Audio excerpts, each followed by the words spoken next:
বয়ফ্রেন্ডই বেশ দিব্যি সুখে থাকে। তাই খামোখা নিজের জীবনটাকে শেষ করে বরবাদ করে কোনো লাভ নেই।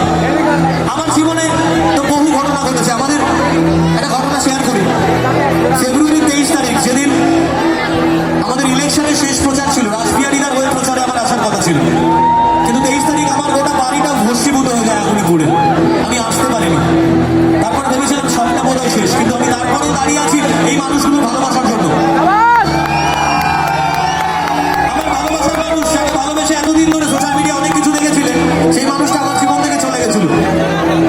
আমি খুব দুঃখ পেয়েছিলাম, কষ্টে ছিলাম, দীর্ঘদিন কান্নাকাটি করেছি, কিন্তু আমি বেঁচে ছিলাম। আমার বারবার মনে হয়েছে যে আমার ভালোবাসা, আমার সবকিছু যদি সঠিক হয় তাহলে সবকিছুই আবার নর্মাল হয়ে যাবে। আমি আমার কাজের প্রতি ডেডিকেটেড ছিলাম, আর কিছু নয়। আমি প্রত্যেককে এটাই বলবো, আমরা কাজের প্রতি ডেডিকেটেড হই, ওই তারা হয়ে চলবো না। ওই তারাটাকে স্টার, আমরা স্টার কাদের বলি? সেলিব্রিটিদের স্টার বলি। সেলিব্রিটি কিন্তু আমরা সবাই, এখানে সবাই হতে পারি। আগামী জেনারেশনের সেলিব্রিটি কিন্তু প্রত্যেকটা ছেলে এখানে হতে পারে। তাই প্রত্যেকের কথাই একটাই বলবো, কি হয়েছে বলো, পরে ছবি তুলবো, ডিস্টার্ব করো না। গানটা গাইছি, গানটা গাওয়ার সময় ডিস্টার্ব করো না। তাই হারিয়ে যাওয়া মুহূর্তগুলোকে, শুধু মানুষটাকে নয়, একটাই কথা বলা,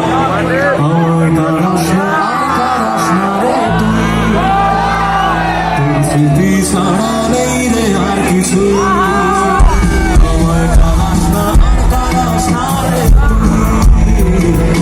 স্মৃতি ছাড়া নেই রে আর কিছু।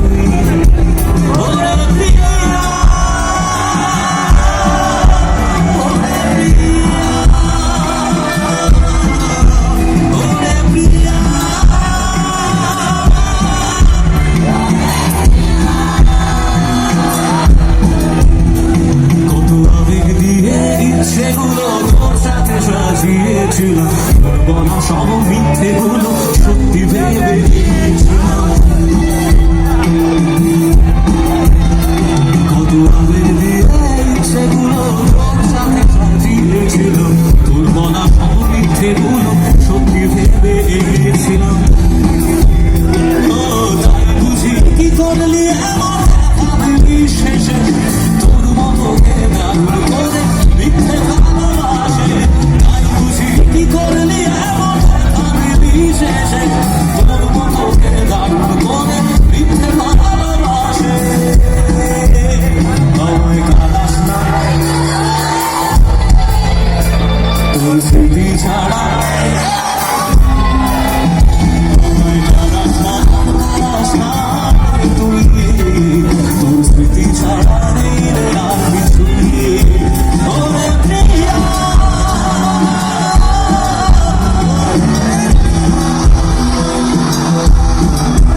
ওরে প্রিয়া,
বাজাবে? না ডি ডি বেজন্যে